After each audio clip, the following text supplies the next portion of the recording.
మరి నువ్వేందే అత్తన్నాడు చెప్పలేదు? అదారా ఈడ సొప్పాన్లా 2 గుంటలంతా జాగలేదా నాది, దాన్ని అమ్ముటానికి వచ్చిండ్రా. వాళ్ళు అత్త అన్నారు, ఇవాళ రారట, రేపు వస్తారట. ఇక ఆడికి పోయి మళ్ళీ ఏం రావాలి, పతాకం సాతన అయితే లేదురా, ఎక్కుతానికి దిగుతానికి ఇబ్బంది అవుతుందని ఈయన 4 వద్దులు ఉండిపోతా అని వచ్చిన.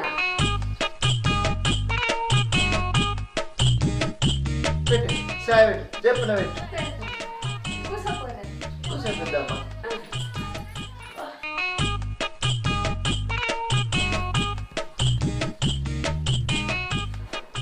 అవురా అనిలు, ఏడికి పోతాను బిడ్డ? బయటికి పోతాను పెద్దమ్మ. ఏదో భూమి మీద కాగితం కావన్నట్రా, ఇంకా మండల ఆఫీస్కి పోదాంపా.